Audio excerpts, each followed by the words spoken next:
identify mo muna yung trend ng market kung saang time frame ka nakatingin. Kunwari, sa 15-minute time frame. So, ito, na-identify ko dito uptrend. So, bakit uptrend yan? Kasi dito yung may nakita akong break of structure. Ito. Break of structure to. So, ito, 15-minute break of structure. Ayan. So, kapag na-identify mo na yan, hanapin mo yung mga pare-parehas candle. Kunwari, sa screen natin, itong mga green uptrend, di ba? So, pare-parehas ng candle. Ibig sabihin, may impulse move or malakas yung volume ng mga buyers uptrend. Identify mo yan, identify mo yung last down candle or last bearish candle. Identify natin dito yung last bearish candle. Ayan, ito. Ito. Tsaka, dyan mo i-mark up yung sa chart mo. Tapos, antayin mo mag-react yung price dyan. Tapos yun, na-identify mo na yung OB. Same din sa downtrend.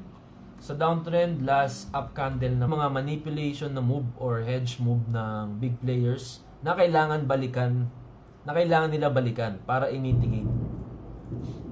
Hedging. Search yan, hedge, order block, ganyan. Yun sa akin kasi, lifetime access ang offer ko. So, hindi na ako nagpapa-charge sa inyo monthly. So, bakit? Pwede naman ako magpa-charge monthly, di ba? Check nyo naman yung services natin. Araw-araw tayo nagla-live. 7pm to 9pm. Okay naman yung signal. Live trading natin. Hindi na ako nagpa-charge ng monthly. Basta, gamitin nyo lang yung link ko sa HFM. Ano ba mas gusto nyo? Mag-monthly kayo sa VIP, sa live session natin. Bayad kayo sa akin every month. O register na lang kayo sa link ko sa HFM. Tapos huwag nyo na problemahin yung monthly. Di na kayo magbabayad. Wow! Ayun, ang lupit ni Sir Vladimir. Ang glad, sir. Ano po, POI, ano lang siya, sir? Term lang siya, yung POI, point of interest. Parang pag sinabi kasi nating POI, parang hindi ka pa mag-execute ng trade doon. Parang oobserbahan mo pa yung price. Once na yung price dumating sa POI, oobserbahan mo muna siya. Parang interested ka tumingin ng setup dito sa area na to sa POI kapag dumating dun yung price. Ayan, HFM na lang. Sir Migs, sir, following yung question sa 365, di na po kaya yan balikan? Pwede na pong hold dun? Hindi ko lang sure, hindi ko po kasi masabi kung babalikan ba or hindi na. Hindi ko po sure. Pero sana bumalik para maka-entry tayo. Pero kung naka-hold kayo, kung marami kayo position, siguro mag-partial kayo kahit onte. Pero hindi ko sure kung babalik po siya. Pwedeng bumalik, pwedeng ATH ulit, ganyan. Coach Migs, pag na-withdraw ko na yung 1K profit ko, mag-open ako sa HFM. Ayan, so Paranaque, sa Las Piñas, what if kumita kayo ng isang taon? Kunwari, live tayo isang taon.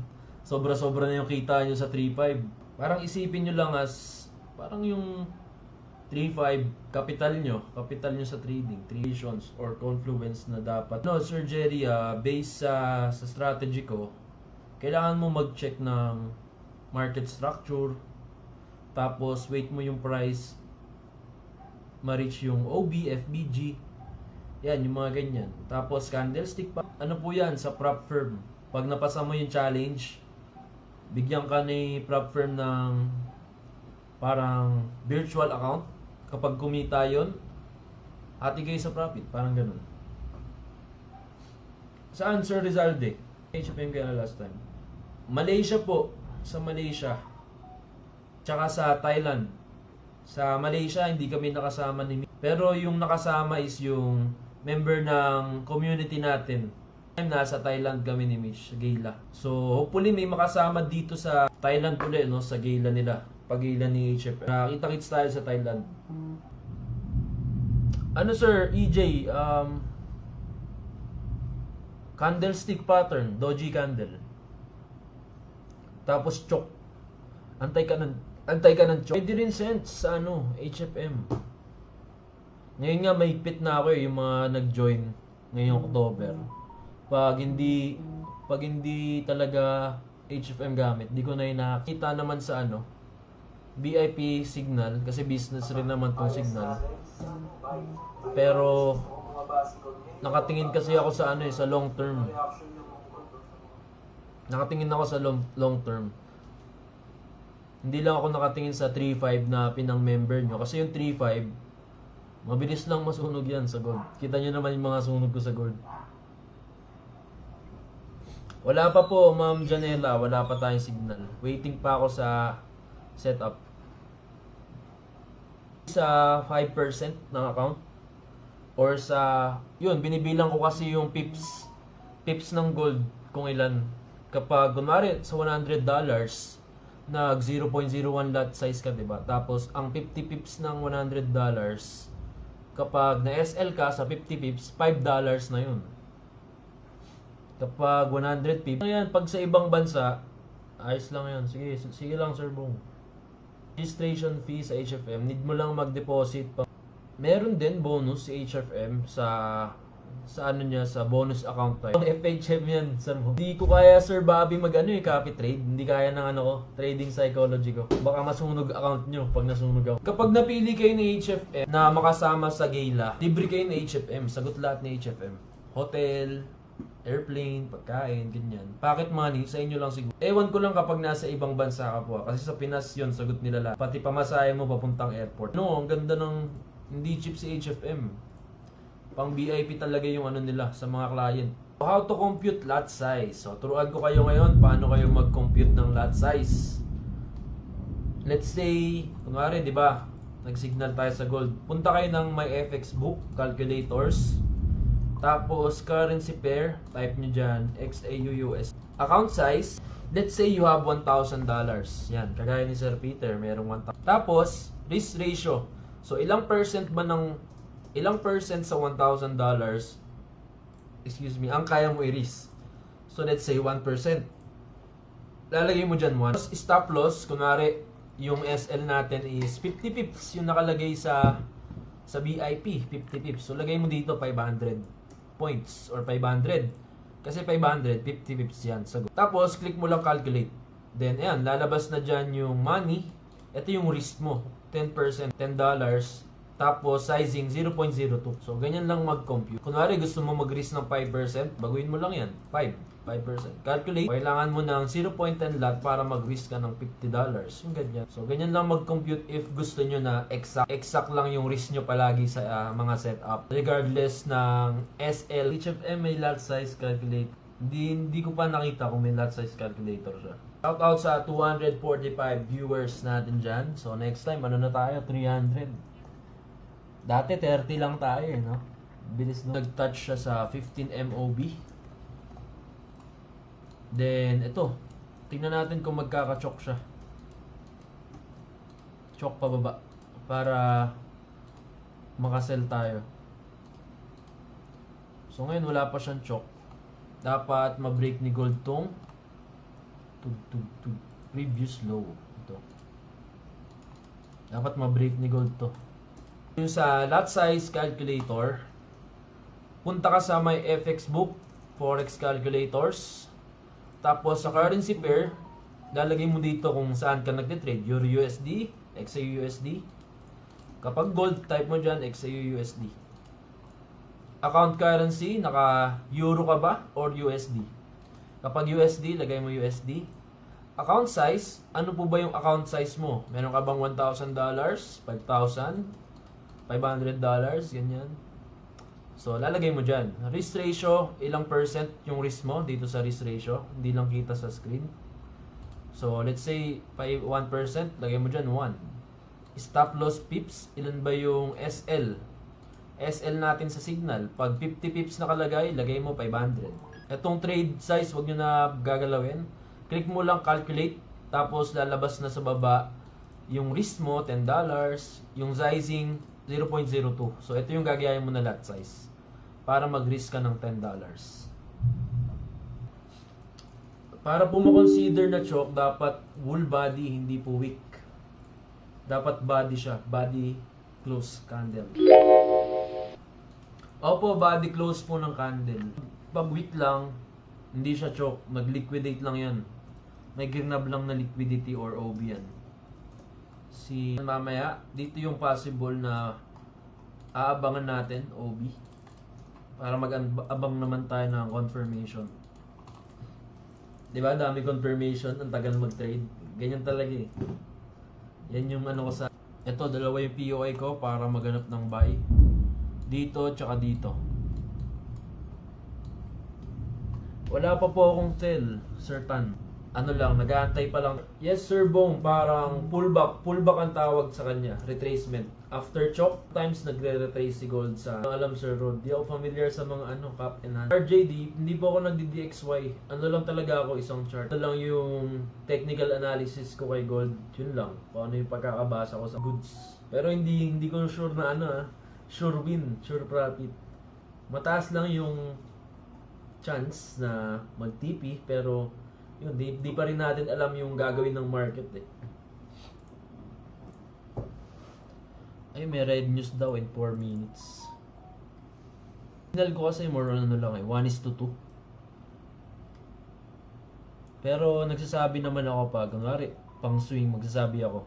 Tapos mag-hold ako, ganyan. Para makasabay yung iba. Commission? Ano po bang broker mo, Sir Tan? Tsaka anong account type? Sa scalping, ayun, yung scalping, eto, yung trade natin scalping rin kasi nasa 5-minute time frame tayo. Siguro sa risk management na lang. Sa risk management, tip ko lang sa inyo, pag mag-i-scalp kayo, dapat pag super scalping ka, huwag ka mag-hold ng losing trade na malayo, sobrang layo, hindi na scalping yun. Dapat may certain area ka lang rin. Kunwari, SL mo 20 pips. Dapat, pag umabot doon, SL na talaga. Huwag ka mag-remove SL or mag-adjust ng SL. Tapos, TP mo din mga 20 pips, 40 pips. Dapat okay yung risk to reward ratio mo. Huwag yung nag-drawdown ka ng 20 pips, tapos TP mo lang 10 pips. Pangit po yun. Hindi ka kikita doon in the long run. Ayun, sa mga bagong member po ng Trade with Migs, panoorin nyo na lang yung mga previous live session namin nitong mga nakaraang araw, nakaraang linggo if may free time kayo. Kasi minsan baka may mga mapulot kayo doon na tips. Kasi minsan may mga dinidiscuss ako ganyan. Or sa mga setup, ganyan. Rewatch nyo lang yung mga replay. Kahit Sunday may nangangaral sa GC.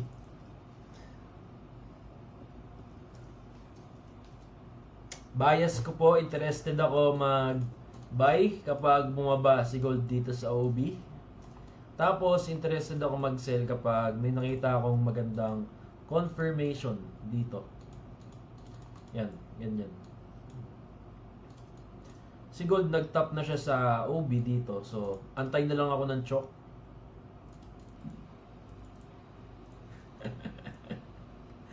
Ayun, kahit anong oras ka maalimpungatan at naisipan mag-trade, check ka lang sa TG. Sa Telegram, minuto, mapapatrade ka dyan eh. Pag napatingin ka, baka mapasabay ka dyan. Sure. Tapos, enter tayo sa pullback. Ganyan. Gets po ba? Gets? Ilan taon na kayo, coach? Ano po ako? 18. 18 na tayo, 18.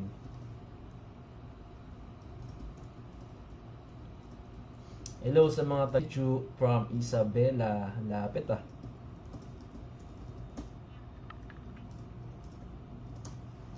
Okay, monthly rin.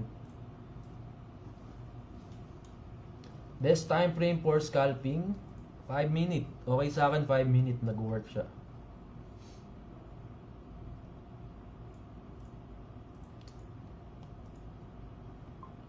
Ayun, so HFM na si Sir Noel before pa sumali sa community. Pwede ka mag-open, sir, ng new trading account. Open ka pro account, tapos lagay mo lang doon yung IB partner code ko para nakakonect sa akin yung account na yun, yung ginagamit mo pang trade. Or PM mo ako sa Telegram, tapos may isasend ako sa yung template, email mo kay HFM, para sa HFM, lilipat ka na under sa akin. Wala pa po Sir Dex, waiting pa tayo sa chok. Puro cafe lang, walang wifi.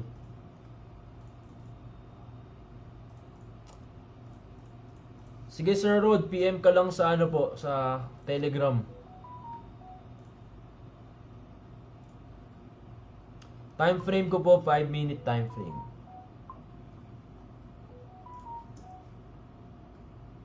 Pakakabit kayo. Yan. Pander po sa HFM. Sige Sir Zbert, PM ka po sa Telegram.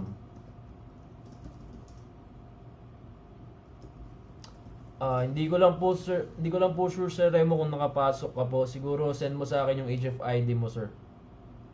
Antay tayo ng confirmation sa 5-minute time frame. Hanap ulit tayo ng chok.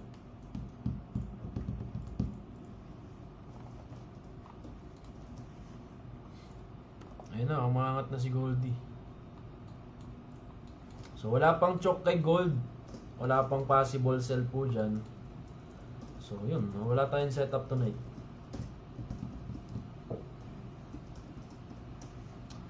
Hello po sir, paano po ang tamang paglagay ng higher high and lower low? Paano nga ba? Pinaka lowest point ng mga swing, ng mga wick. Pinaka lowest point ng wick.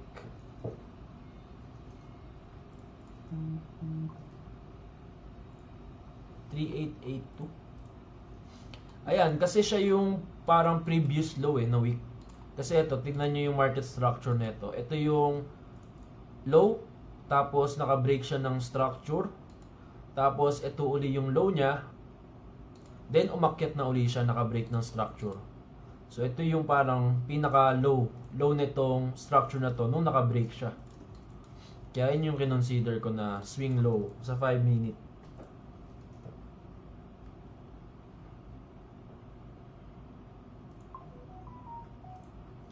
Sige sir.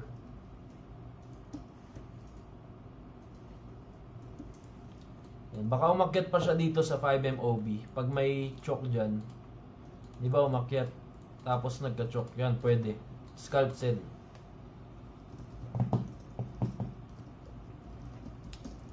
Paano po ang tamang paglagay? Yan.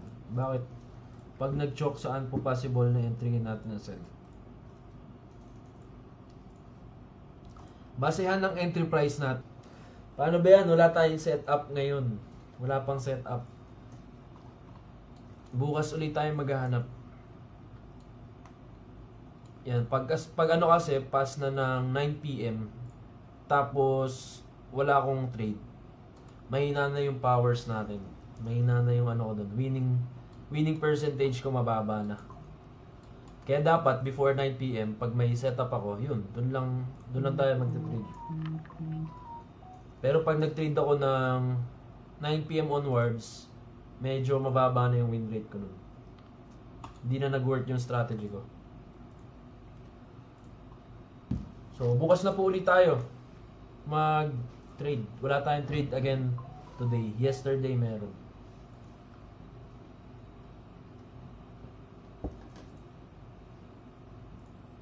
Yes sir, kahit maliit FBG, basta na-reading tonight, so control yourself. Huwag kayong ma-FOMO at huwag kayong mag-go all in para makanood at makasabay pa rin kayo sa mga live trading natin. Kasi pag nag-all in kayo tapos mali yung analysis nyo, baka masunog kayo, baka hindi na kayo makanood ng live, sayang naman.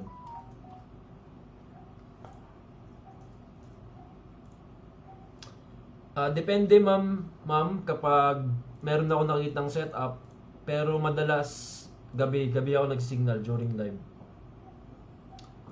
Yan, kita-kits po tayo next week. Magiging active ako, mag-iikot-ikot kami dito basta banda dito, kita-kits tayo. Mga coffee shop. Mga TWM hunt. Ihantingin ko kayo. O, hantingin nyo na lang ako, tapos mag-trade tayo sabay-sabay. Mag-ano tayo, caravan next week. Live trading caravan with trade with Migs. Balik kayo GC, hanap kayo signal. Yun, sa GC, baka may makita kayong signal. Abang-abang lang kayo doon. Maraming mababait doon.